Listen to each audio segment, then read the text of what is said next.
Jangan lupa untuk klik like, kemudian klik subscribe, dan jangan lupa untuk nyalain notifikasi loncengnya supaya dapat video-video terbaru dari kami. Salam Coinbank. Selamat pagi teman-teman yang lagi menunaikan ibadah puasa. Saya doakan supaya puasanya lancar dan bisa menjadi pahala buat kalian. Dan kita yang tidak menunaikan ibadah puasa juga harus menghargai orang-orang yang sekarang sedang berpuasa.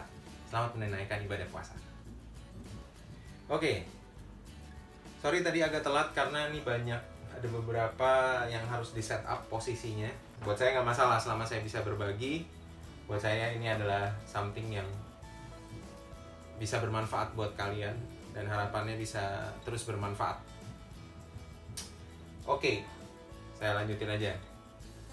Jadi basically yang saya akan bahas itu ada 3 hal: technical analysis, fundamental analysis, dan bandarmologi. Ya, jadi apa sih 3 hal ini? 3 hal ini adalah hal yang sangat penting dan mendasar di dalam transaksi dalam dunia saham. Ya, transaksi dalam dunia saham. Jadi yang pertama, kalau kita ngomongin tentang technical analysis. Nah, technical analysis ini adalah analisa teknikal melihat dari gambar grafik. Ya, gimana caranya kita memperkirakan pergerakan harga saham dari gambar grafik. Ya, yang berikutnya adalah fundamental analysis. Fundamental analysis adalah bagaimana kita memperkirakan harga saham dari kualitas produknya. Nah, produknya dalam hal ini adalah kualitas perusahaannya, karena saham itu kita membeli sebuah perusahaan. Yang ketiga adalah bandarmologi. Bandarmologi ini adalah melihat bandar itu menghandle harga di harga berapa perkiraannya. Jadi dengan harapannya 3 hal ini kita bisa memprediksi pergerakan saham. Nah, yang pertama kita ngomongin tentang technical analysis. Jadi dalam technical analysis sendiri ini tidak ada kepastian 100%, tapi setidaknya ada pendekatan terhadap 100%. Jadi sebenarnya bisa saya bilang saham ini tidak ada yang mutlak 100%. Mau itu Alan May atau Lo Keng Hong pun mereka tidak tahu pergerakannya 100%. Tapi gimana caranya probabilitasnya itu mendekati 100%. Ya, contoh misalnya 90% atau 85% atau 95%. Bayangkan saham itu bisa memberikan return pada saat itu. Yang saya pernah tahu ya adalah return dari Charun Pokpan ya. Return dari Charun Pokpan itu pada saat setelah krisis 2008, pada saat dia kembali ke tahun 2010-2011 ya, sekitar 2011-2012, sekitar 3-4 tahun setelah kejadian 2008, Charun Pokpan itu kalau nggak salah di harga tadinya 50-70 perak sampai akhirnya mencapai harga 5.100 ya, berarti kira-kira kenaikannya itu sekitar 70-100 kali lipat. Kalau dalam persentase berarti kenaikannya itu 70 kali lipat kan 7.000 sampai 10.000% dalam 3,5 tahun kira-kira. Jadi saya bisa mengetahui bahwa kita kayak bisa mendapatkan imbal hasil atau pengembalian seperti kita berjudi ya. Ya, imbal hasilnya. Jadi contoh kita main roulette atau kita main poker. Kalau kita menang kita dapat 16 kali lipat atau 32 kali lipat gitu ya. Nah, ini bisa dapat 70 sampai 100 kali lipat. Jadi bisa dibilang seperti seakan-akan kita berjudi. Tapi dari sisi lain itu kita gimana caranya supaya membuat probabilitas, membuat agar gimana caranya probabilitasnya itu besar. Jadi resikonya jadi kecil, probabilitasnya besar tapi pendapatannya berlipat-lipat. Jadi sekarang kita masuk ke dalam technical analysis. Jadi dalam technical analysis ini kita melihatnya dari grafik ya. Jadi kalau misalnya kita melihat grafik,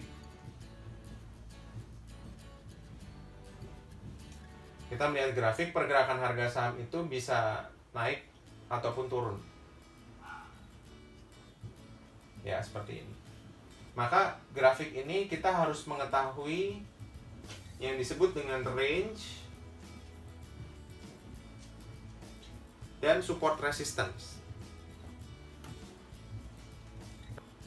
Ya, range dan support resistance. Jadi kita harus tahu ranging ini. dan kita harus tahu support resistance ya. Nah, ranging ini apa? Ranging ini contoh misalnya di sini range-nya dari 1500 ke 2000, lalu 2500, lalu 3000. Berarti ini range-nya 500 point range-nya. Nah, support resistance-nya gimana? Support resistance itu adalah di mana harga itu akan berbalik atau semakin turun. Itu adalah poin-poin pivot ya, poin-poin pivot atau poin-poin perubahan. Nah, jadi contoh 1500 ke 2000 ini adalah menentukannya rangingnya 500 ya.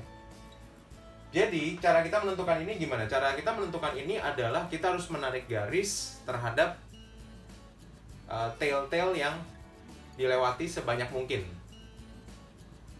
Jadi contoh misalnya ada yang garis tertentu, kita bikin garis. Jadi bentuknya tuh nanti kayak gini nih, candlestick ya. Nah, dia ada tailnya seperti ini, atau bisa juga seperti ini. Ya, ada tailnya. Bisa juga seperti ini. Ya. Nah, jadi kalau misalnya kita membuat tail di sini, misalnya kita membuat di sini grafik kayak gini ya. Nah, kita menghitung total tail yang dilewatin. Jadi mungkin di sini seperti ini bentuknya. Terus ada juga yang seperti ini, mungkin ya. Intinya nih grafiknya nyambung nih.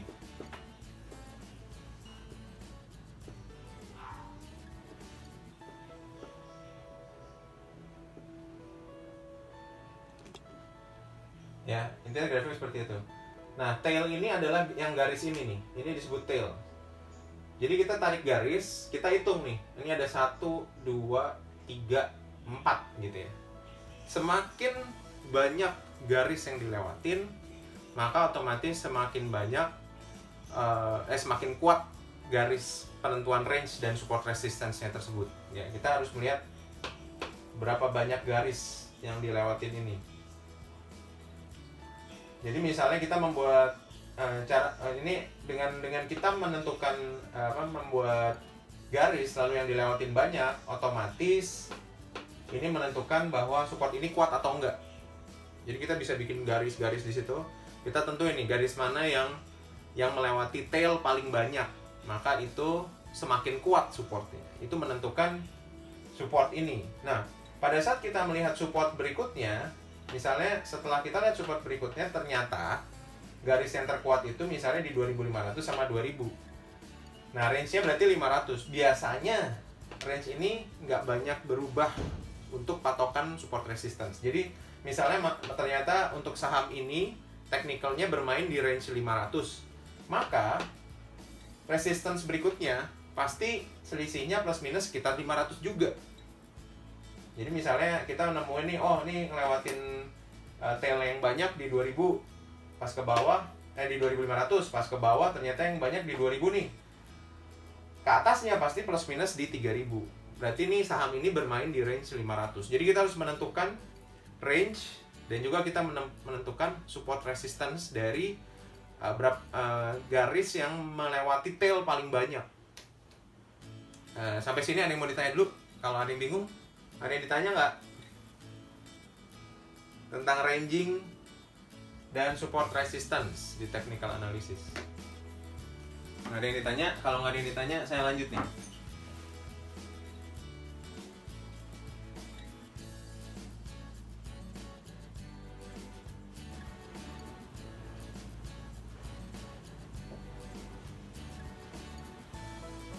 Jadi range ini menentukan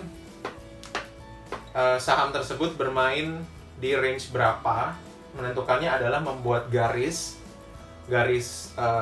support resistance atau garis ranging yang banyak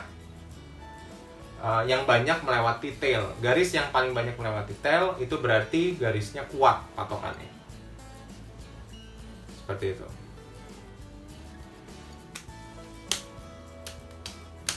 Oke. Ini rangingnya berarti misalnya di 500, lalu support resistance-nya kita udah tentuin dari berapa banyak garis yang melewati tail. Lalu kita perlu mengetahui juga bentuk-bentuk gambar atau mengetahui pergerakan dari gambar. Maksudnya technical ini tuh digambar oleh seseorang. Maksudnya gimana?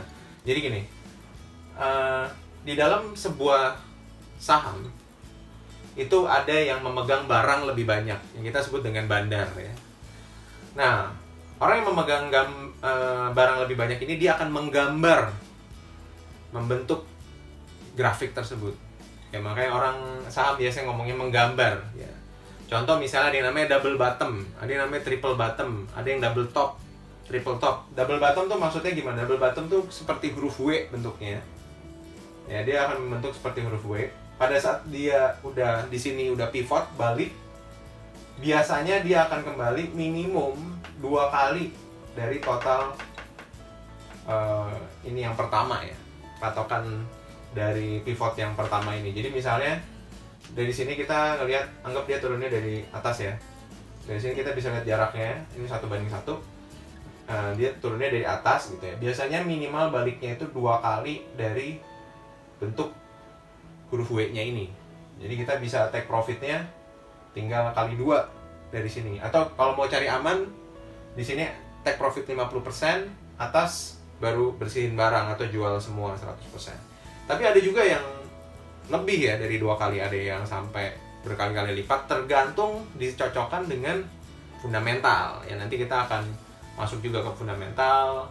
Terus ya kalau misalnya kita mau baca news, mau tahu berita, ya kita juga melihat dari keadaan ekonomi makronya seperti apa, itu juga menentukan dari pergerakan grafik ini sendiri gitu. Oke, untuk basically untuk technical analysis, nanti gambar-gambarnya akan saya kirimkan ke grup karena banyak banget gambar-gambarnya menurut saya sih. Yang perlu diketahui untuk gambar-gambar itu menurut saya nggak usah semuanya sih, karena kadang gambar-gambar itu membuat kita bias juga terhadap analisa kita yang lain, karena gambar ini adalah sebuah analisa tambahan atau aksesoris lah ya. Jadi untuk untuk analisa dasarnya itu adalah tadi ranging dan support resistance, itu di technical itu menjadi satu yang mendasar. Lalu yang berikutnya adalah nanti ada gambar-gambar yang sifatnya itu cukup apa ya, common lah ya, gambar-gambar yang common. Jadi saya akan kasih tahu nanti gambar-gambar yang common yang mana yang akan saya share. Kemudian yang berikutnya ini kalau kita melihat dari gambar ini, ranging ini kan bisa terus terjadi ya. Ya itu tinggal kita bikin aja garis-garisnya dari gambar-gambar tertentu. Tapi memang ada di saat-saat tertentu di mana orang itu menentukan. Jadi gini loh, ini semuanya sebenarnya pergerakan ini ditentukan oleh psikologi. Ya, psikologi orang. Pada saat di harga itu ternyata orang-orang yang bermain di saham A itu mengambil keputusan untuk menjual gitu. Pada saat harganya segitu. Di saham A pada saat harga segitu mereka mengambil keputusan untuk membeli. Jadi basically ini adalah psikologis, kita berusaha untuk melihat psikologis orang terhadap harga-harga yang ada gitu. Ternyata mereka mencet itu di harga segitu psikologisnya. Mereka mencet beli itu di harga segitu. Mereka mencet jual itu di harga segitu. Itu kita melihat psikologi terbanyak orang mencet di harga berapa. Kira-kira gitulah. Jadi dengan kita menebak psikologi ini, otomatis kita bisa memprediksi pergerakannya. Basically kayak gitu. Jadi pendekatannya nggak ada yang 100%, tapi paling gede mungkin 90% sampai 95%. Itu udah menurut saya udah bagus banget. Jadi ini tentang support resistance, ranging, dan kita tahu dia range-nya di harga berapa. Lalu yang berikutnya kita masuk ke dalam fundamental analysis. Jam 11 kita istirahat 15 menit ya guys. Ada pertanyaan dulu sampai sini? Nggak ada yang nanya? Oke. Sekarang kita masuk ke fundamental analysis ya. Fundamental analysis ini kita menganalisa dari perusahaan apa yang harus kita beli. Jadi kalau technical analysis itu adalah kapan kita beli dan jual. Kalau fundamental analysis itu menentukan perusahaan apa yang kita beli.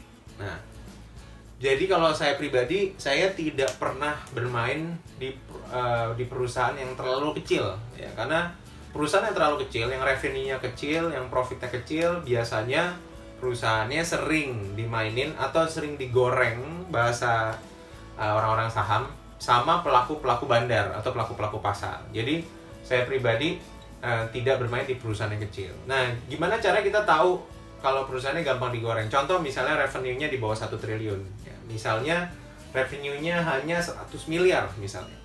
Dan dia revenue 100 miliar dan dia yang IPO ternyata sahamnya cuma 20%. Berarti bisa dibilang ya kecil sekali gitu. Untuk bisa menggerakkan harga saham itu hanya butuh modal yang kecil. Jadi misalnya contoh, dia ada orang kaya, punya duit 100 miliar, main di saham itu, dia bisa gerakin harganya suka-suka hati dia. Karena dengan masuk cuma berapa miliar aja, harga sahamnya udah mentok. Ya udah auto reject atas, udah arak ya. Jadi gimana caranya supaya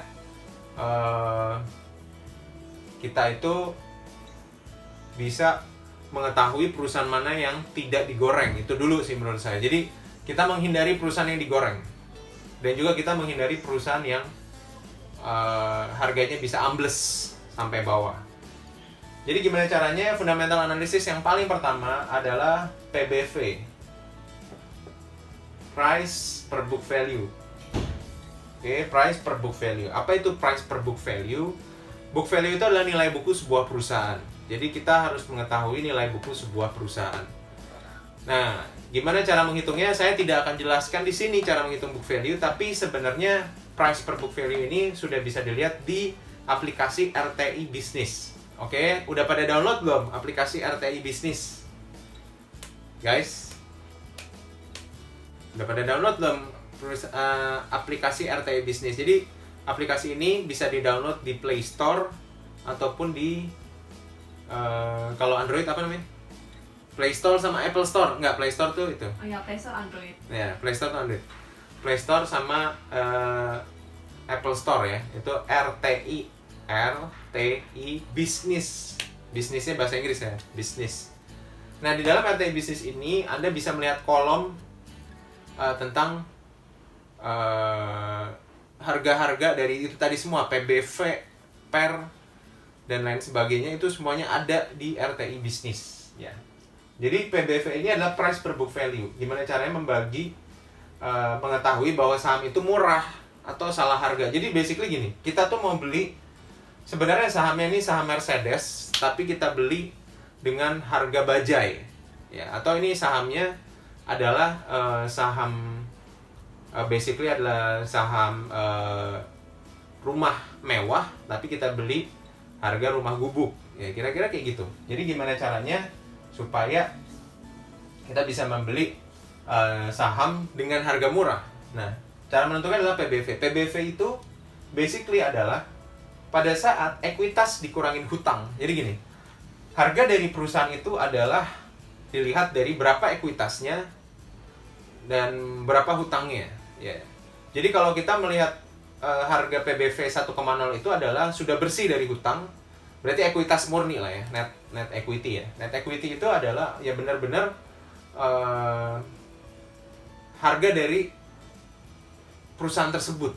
Jadi total semua aset lancar, aset tidak lancar dikurangin dengan hutang, maka ketemu equity. Nah, equity inilah yang bisa menjadi yang namanya disebut dengan book value ya, book value. Nah, jadi book value dari perusahaan pada saat misalnya equity dia 1 triliun ya. 1 triliun misalnya. Nah, 1 triliun ini maka nanti akan dicari book value-nya. Lalu price dibagi dengan book value, misalnya setelah dicari book value, saya nggak bahas ya cara ngitungnya. Book value misalnya 3.000, harga sahamnya juga 3.000, berarti PBV-nya itu 1. Nah, PBV 1 itu berarti harga sahamnya sama persis dengan harga nilai bukunya atau nilai akuntansinya yang dihitung dalam nilai bukunya. Namun, beberapa perusahaan seperti perbankan biasanya PBV-nya itu sudah cukup membengkak. Kalau sekarang memang lagi ekonomi susah, PBV pada murah. Cuman dalam ekonomi bagus, PBV bisa sampai 5 kali lipat ya. Bahkan PBV bisa sampai 7 kali lipat dari harga nilai akuntansinya. Karena pergerakan saham biasanya lebih lebay ya. Harga saham itu lebih lebay daripada harga nilai akuntansinya. Jadi membuat price per book value-nya bisa meningkat sangat drastis. Nah, semua perusahaan di bawah harga 1 berarti sangat murah. Kenapa? Harusnya harga perusahaan itu 1 triliun berdasarkan nilai akuntansi yang sudah dibukukan. Tapi ternyata diperjualbelikan di harga 0,5 PBV-nya. Berarti PBV-nya murah gitu loh.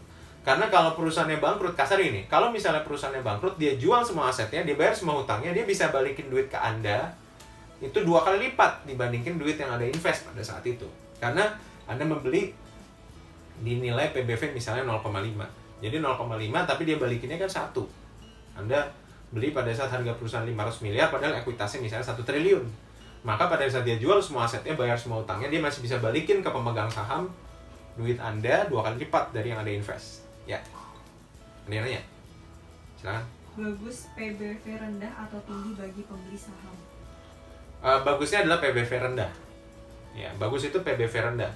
Karena PBV rendah itu menentukan bahwa kita membeli, misalnya PBV 0,5. Anggap misalnya ekuitas dia 1 triliun. Ya. Berarti kalau PBV 0,5, harga sahamnya itu lagi berada di posisi kasarnya 500 miliar ekuitasnya. Jadi kita membeli saham harga 500 miliar padahal sebenarnya harga sahamnya 1 triliun. Ya. Jadi paling bagus adalah membeli PBV yang rendah angkanya. Serendah mungkin. Tapi PBV itu tidak menjadi satu-satunya patokan. Yang kedua, kita harus tahu yang namanya revenue. Ya, bahasa Indonesianya omset lah ya. Kita harus membeli saham yang omsetnya itu tinggi. Ya, omsetnya itu tinggi karena kalau saham yang tadi saya bilang, saham yang omsetnya rendah, yang pertama sahamnya bisa digoreng. Ya, sahamnya bisa digoreng. Karena cukup duit sedikit untuk menggerakkan harga sahamnya karena revenue-nya atau omsetnya rendah. Ini kalau dari sudut pandang saya ya. Yang kedua adalah revenue rendah ini lebih rentan karena kalau misalnya ternyata dia lagi susah terus dia minjem duit banyak, akhirnya revenue-nya atau omsetnya ketumpuk sama hutang, otomatis membuat perusahaannya langsung bisa jadi minus. Ya, earning-nya bisa minus atau merugi karena omsetnya rendah. Jadi carilah, kalau saya pribadi mencari saham yang omsetnya di atas 1 triliun. Kalau bisa di atas 3 triliun lah omsetnya. Paling aman sih LQ45 minimal. Apa sih LQ45? LQ45 adalah 45 perusahaan yang likuiditasnya tinggi atau sangat favorit diperdagangkan di bursa efek kita, LQ45. Jadi kalau kita masuk ke dalam LQ45 dia ada ketentuannya, saya agak lupa ketentuannya apa.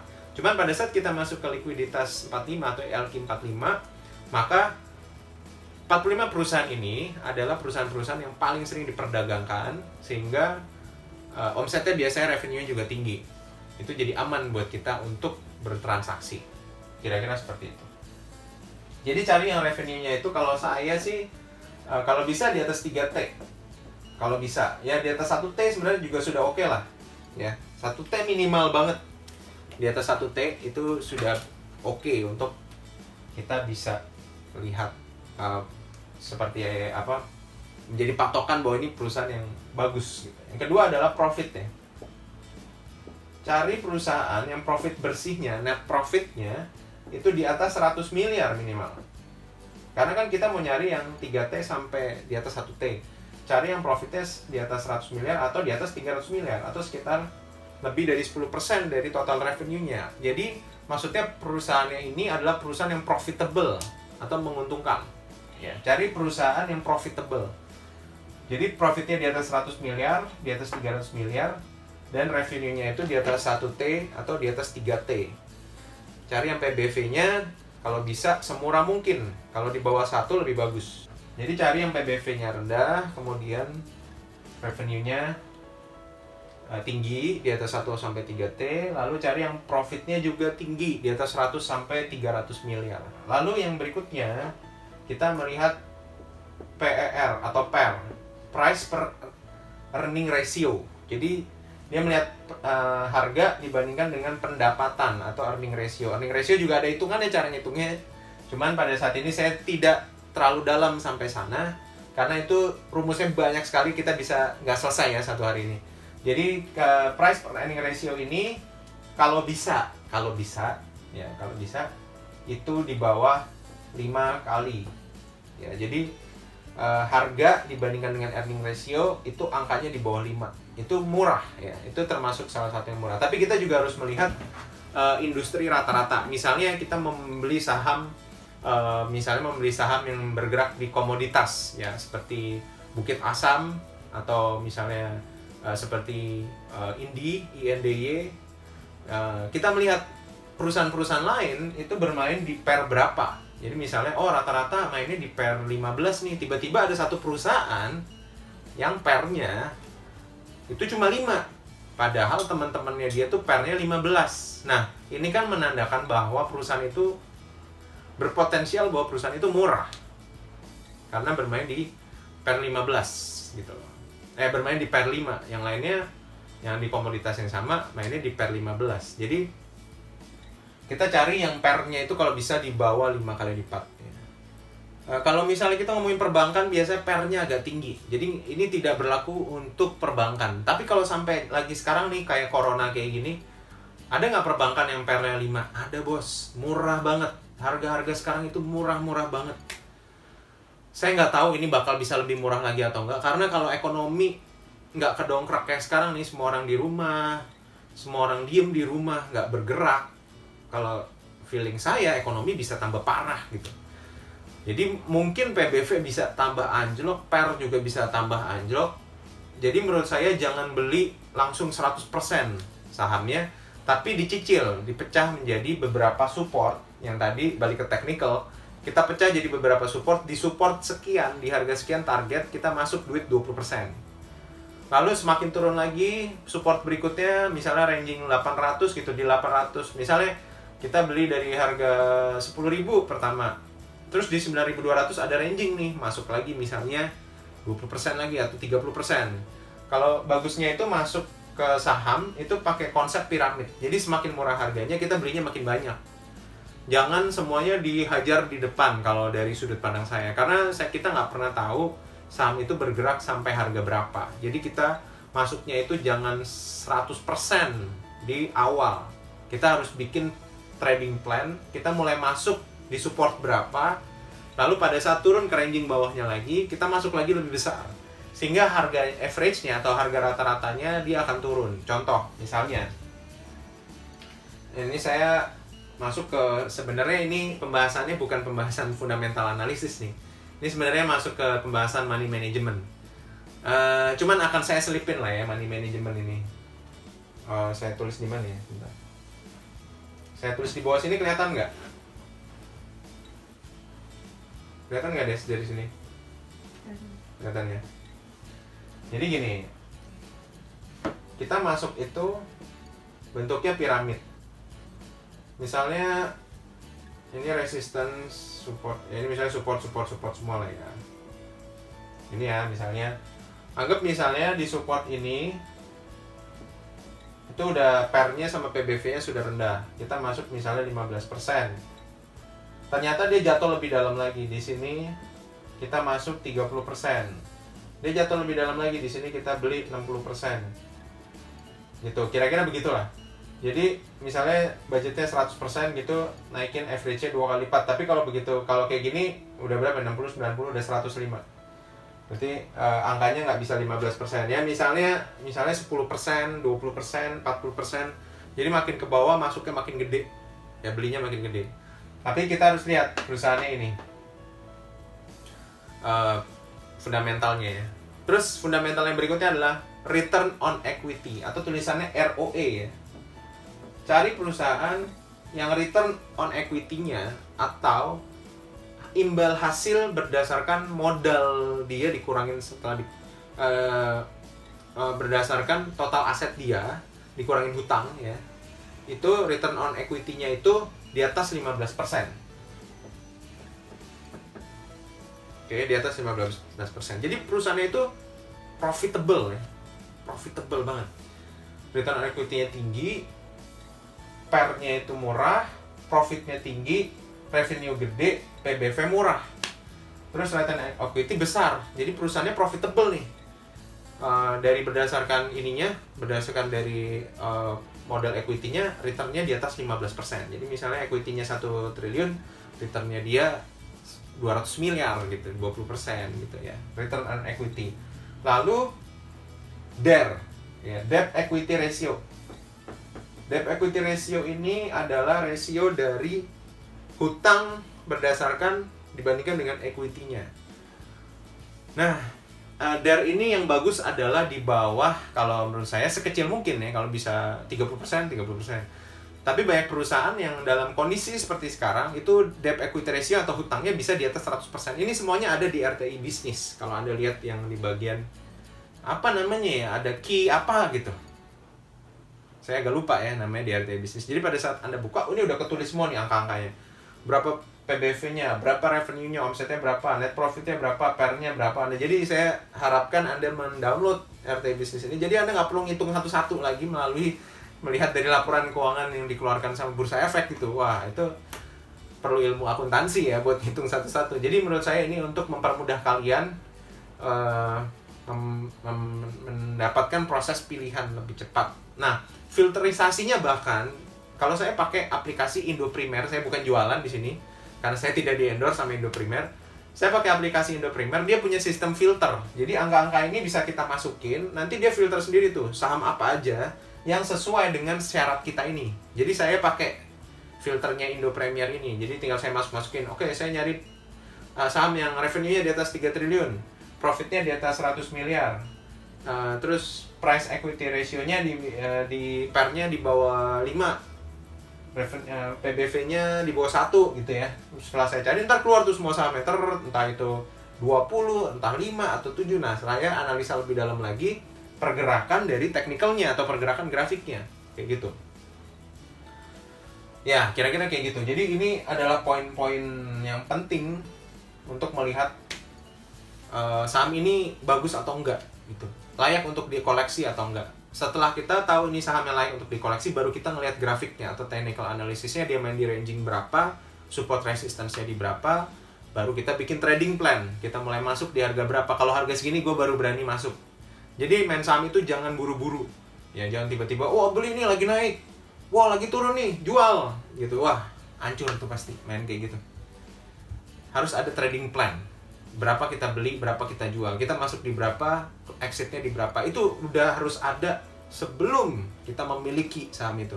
Kita sudah memiliki sebuah plan, sebuah perencanaan bahwa kita akan masuk di harga berapa dan kita akan keluar di harga berapa. Nanti saya akan jelasin juga tentang trailing stop kalau waktunya cukup ya. Untuk sebenarnya ada teknik-teknik exit dan teknik-teknik enter ya. Tapi kayaknya waktunya nggak tahu nih cukup atau nggak. Nanti saya akan usahakan masuk ke sana. Jadi basically ini tentang fundamental analysis. Lalu yang berikutnya tentang fundamental analysis adalah melihat manajemennya. Ya, kalian kan suka kalau ngelihat nih, oh ini perusahaan ini membuat sebuah kebijakan tentang go green misalnya, atau membuat kebijakan tentang karyawannya dikasih saham. Nah, itu semua hal itu adalah bisa menjadi dampak terhadap positivitas manajemen. Nah, manajemen itu harus kita lihat. Kita juga suka melihat ada manajemen yang kok gini sih proyek-proyeknya dia. Ya contohnya, saya nggak mau nyebut nama sih ya, tapi mau gimana lagi ya. Ya contohnya misalnya kita ngomongin satu perusahaan besar grup yang bikin apartemen di daerah mana tuh? Yang ke arah Bandung? Ya, dia bikin apartemen di Cikarang ya, disebut sama Desti di Cikarang. Jadi, anggap misalnya ada sebuah nih ya, sebuah developer lah yang membuat apartemen di Cikarang. Saya tidak sebut namanya siapa. Lalu dia menjanjikan, kita akan bikin tower, 80 tower lah, 120 tower lah, skelebe. Dalam jangka waktu sekian ini akan selesai. Ternyata pada saat, karena saya beli 2 unit tuh. Karena saya percaya akan nama besarnya beliau ya. Saya percaya nama besar developer itu. Lalu saya beli nih. Ya, saya beli. Setelah saya beli, pas jatuh tempo, pas harusnya serah terima, itu towernya aja 40%, 50, terlalu kasar lah ya 40%. 50% aja belum jadi, bos. Temboknya aja belum ada, baru ada tiang panjang. Maksudnya ya udah mulai ke atas gitu, tapi belum ada tembok, belum ada jendela. Dan ada orang yang paksain serah terima, itu nggak bisa ditinggalin gitu loh. Bahkan sampai sekarang pun belum serah terima nih. Saya bahkan suruh ganti unit, bos. Jadi bahkan saya diarahkan untuk cancel. Anda mau cancel, kalau cancel apa duit kembali cuma berapa persen gitu. Jadi gimana ya, menurut saya caranya dia itu jadi gini loh. Unit-unit yang sudah di booking tadinya disuruh cancel, tapi duitnya nggak dibalikin full. Lalu orang-orang yang sudah booking dari apartemen lain ditawarin beli di unit itu akibat orang-orang yang cancel. Pas saya lihat unitnya juga belum jadi, belum difurnish. Ya baru mau topping off gitu loh. Jadi aduh, menurut saya ini manajemennya parah banget. Kalau Anda lihat harga sahamnya pun, saya nggak berani ngomong ya ini grupnya siapa. Itu anjloknya tuh bener-bener masuk ke dalam bawah tanah. Ada pertanyaan?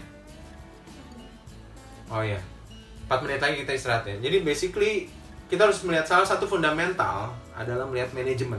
Contoh misalnya, ini saya ngomongin perusahaan yang fundamentalnya bagus dari manajemennya, Indomie. Ya ini saya berani ngomong nih, karena saya bagus-bagusin. Indomie, yaitu kode sahamnya ICBP. Ya saya nggak bilang saham ini murah, tapi saya bilang manajemennya bagus. Kenapa? Karena Indomie itu disukai oleh semua orang. Orang lokal suka, orang luar negeri, orang bule juga pada suka. Sampai mereka bikin YouTube ngajakin anak orang makan Indomie di pinggir jalan di Amerika. Jadi lagi di New York, ada perjalan kaki itu, ada bule nih bikinin Indomie untuk nyobain dan kasih komen habis dia makan. Dan semua orang bilang ini Indomie enak, ini mie apa, mie-nya enak banget dan lain sebagainya. Manajemennya pun nggak pernah ada masalah, nggak pernah gitu tiba-tiba ada wah ini haram gitu, atau misalnya ada minyak babinya gitu, nggak ada. Kita melihat mereka sangat bijak dalam melakukan campaign mereka. Bahkan lagunya mereka waktu saya SD nih yang diulang-ulang terus itu masuk ke kepala saya sampai sekarang, dari Sabang sampai Merauke. Jadi menurut saya itu adalah sebuah manajemen yang handal. Jadi kita harus melihat kreativitas mereka, cara mereka menjalankan bisnis, cara mereka menjaga supaya produk mereka bagus, cara mereka menjaga hal-hal yang bisa menyerang perusahaan mereka. Nah ini adalah sebuah manajemen yang menurut saya bagus. Tapi saya tidak bilang ICBP adalah perusahaan yang murah, tapi saya bisa bilang bahwa ICBP adalah perusahaan yang bagus. Mereka punya fundamental yang bagus. Gitu. Apa sampai sini ada pertanyaan? 2 menit terakhir. Setelah ini kita istirahat dulu 15 menit. Kita akan mulai lagi 11.15. Nanti kita akan mulai lagi jam 1.15 ya. Bagus average piramid atau cut loss? Saya pribadi adalah tipe yang average piramid. Kenapa? Karena gini, saya mengikuti ilmunya Warren Buffett dan Lo Keng Hong. Ya. Warren Buffett itu tidak pernah melakukan cut loss karena dia tahu perusahaan yang dia beli adalah perusahaan yang bagus yang bisa rebound. Oke, contoh misalnya dia beli BCA. Dia punya kepercayaan diri 100% bahwa BCA itu tidak akan gulung tikar. Jadi buat apa dia cut loss? Tapi dia tidak akan membeli BCA kalau harganya kemahalan. Dia akan mulai masuk ke BCA pada saat harganya mulai menurut dia murah. Dan pada saat harganya lebih murah lagi, dia akan beli lebih banyak. Karena menurut saya, di dalam permainan pasar saham dan pasar forex, future index, itu agak beda. Kalau future index sama future forex, saya tidak bisa melihat adanya fundamental. Karena itu adalah pasar global yang bersatu sama semua orang di seluruh dunia secara langsung. Gerakannya bisa seliar-liarnya. Jadi contoh misalnya di future forex harganya turun. Ya selama demand supply itu memang mengarah ke arah turun, ya itu turun terus sampai jurang dunia, sampai neraka juga turun terus. Itu kalau di forex. Tapi di saham itu ada beberapa regulasi yang mengatur supaya penurunannya itu tetap bisa teratur, dan ada perusahaan yang membackup histori perusahaan, manajemen dan juga nilai buku dari sebuah perusahaan yang membackup bahwa nilai uang kita itu nggak akan sampai hancur seperti forex gitu. Aduh, saya masih mau lanjutin, tapi ya udah nih, 1 menit terakhir. Jadi maksud saya gini, misalnya kita beli BCA anjlok sampai seanjlok-anjloknya. Kalau menurut saya BCA itu bisa bangkrut kalau Corona terjadi 10 tahun kan. PSBB ini 10 tahun. Mungkin itu aja baru kemungkinan. Mungkin BCA masih bertahan gitu ya. Karena dia akan melakukan sebuah inovasi gimana caranya bank online. Jadi Anda nggak perlu datang ke bank, bisa pinjam duit, bisa balikin duit, bisa bayar, dan bisa ada collection online gitu ya. Debt collector yang nggak datang ke rumah, tapi debt collectornya dari online mungkin ya. Nggak tahu lah ya gimana caranya. Dia sangat berinovasi gitu loh. Jadi menurut saya itu merupakan manajemen yang bagus. Nah, kenapa saya tipe yang tidak cut loss? Karena kalau saya sudah pede sama perusahaannya, pada saat perusahaannya makin murah, saya beli lebih banyak. Saya adalah gayanya Warren Buffett. Tapi pada saat IHSG sudah ada di harga tertentu, misalnya IHSG udah di harga 5.000 atau di harga 6.000, sudah tinggi banget gitu ya. Saya biasanya sudah main trailing stock.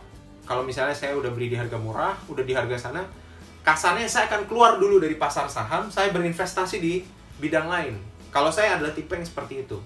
Saya bukan investor saham murni. Saya punya lini bisnis yang lain, yaitu adalah saya meminjamkan duit ke orang dengan jaminan aset kolateral, dan itu returnnya cukup tinggi karena kita saya tidak akan cerita ke sana terlalu banyak. Nanti aja di sesi 2. Intinya kayak gitu. Jadi saya bukan tipe cut loss, tapi saya tipe averaging down ya.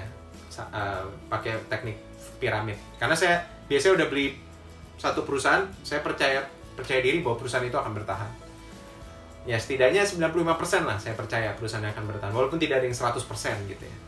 Ya cukup jelas, itu dulu. Kita akan istirahat 15 menit. Sampai ketemu nanti di jam, mungkin sekitar jam 11.20. See you at the top.